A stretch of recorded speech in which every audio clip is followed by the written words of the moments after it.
St. Leo faculty, professors, family, friends, and fellow classmates.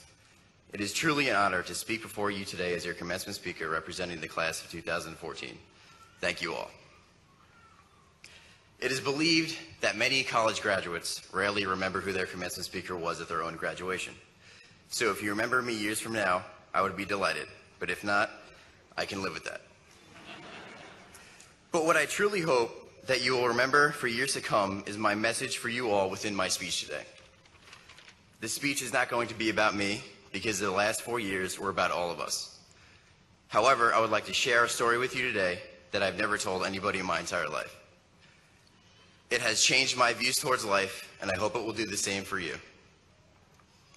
7 years ago, on November 25th, 2007, I walked into my grandfather's bedroom where he was spending his last moments of his life to have a conversation with him.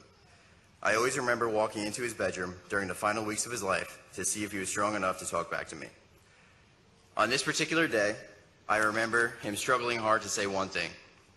So I put my ear closer to his mouth and he said, "I wish I had 10 more years. I love you." Those are his last words to me, and 2 days later, he passed away.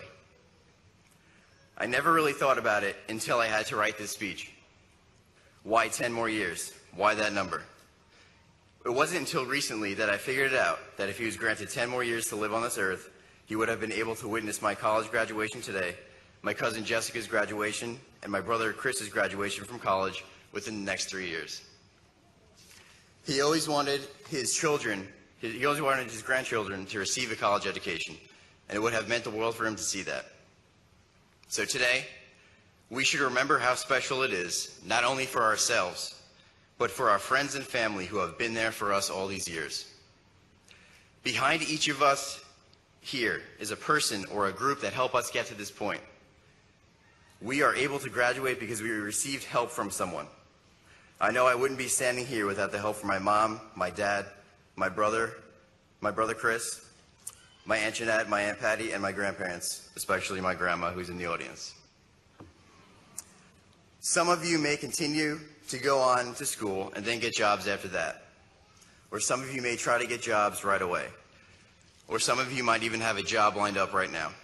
But it is always important to keep in mind that no matter what career you get into, you will be affecting someone in some way. Throughout our whole time here at St. Leo University, finding help was possibly the easiest thing to do because everyone here was so willing to give it. With the faculty members, professors, coaches, tutors, fellow classmates, teammates, fraternity brothers, and sorority sisters, no one is alone at St. Leo University.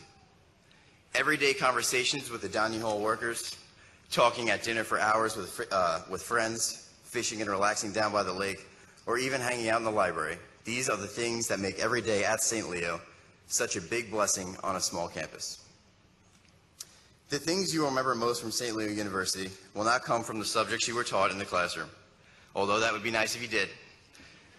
But instead, you will remember the little interactions and situations you found yourselves in each day that ultimately built up over the years that formed you are into the person you are today.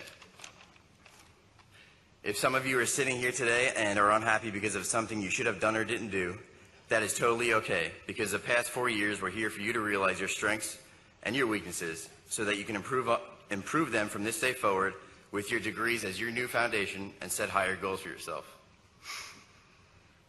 As President John F. Kennedy told students at Rice University in 1962 about his ambitions to go to the moon, we must have goals, not because they are easy, but because they are hard, because that goal will organize and measure the best of our energies and skills, because that challenge is one we are willing to accept, one we are unwilling to postpone, and one which we intend to. That same quote applies to each of us here this very day. When we have something we want to achieve, we must dedicate all our time and effort to make sure we will reach our goal. But will we be able to overcome the challenges that come with the journey? Our attitudes will ultimately determine our success in overcoming the challenges we will face from this day forward. It is important to keep in mind that none of you, my fellow classmates, are failures. Nor will you ever be a failure if you keep moving forward and strive every day to have a positive attitude and work hard for what you love and enjoy. If you ever find yourself in a pool of negative thoughts, Be sure to jump out of it immediately, because when you change the way you think, you will change the way you feel. We all know that on our road to our goals and ambitions after college, everything is not going to go the way we plan sometimes. With this in mind, I would like to talk about Viktor Frankl. He was an Austrian psychiatrist, and when Hitler's troops invaded Austria in 1938, Viktor Frankl chose to stay back for the concern of his elderly parents, despite having the opportunity to flee to the United States. 4 years later, Frankl, his wife, brother, and parents were deported to a concentration camp near Prague. After the deportation, Frankl would stay in 4 different Nazi camps and survive the Holocaust.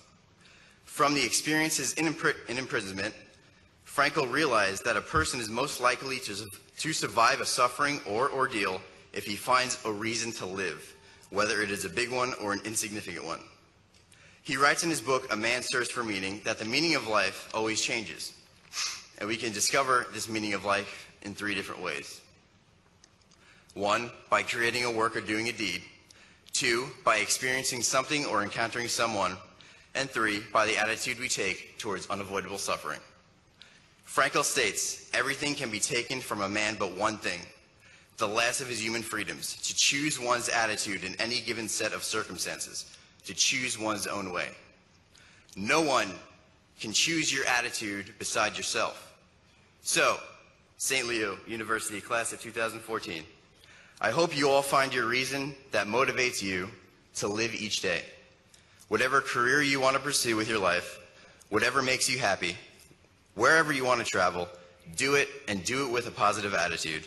And do not even ever think about quitting, because life is too short to say, I wish I had 10 more years. Thank you.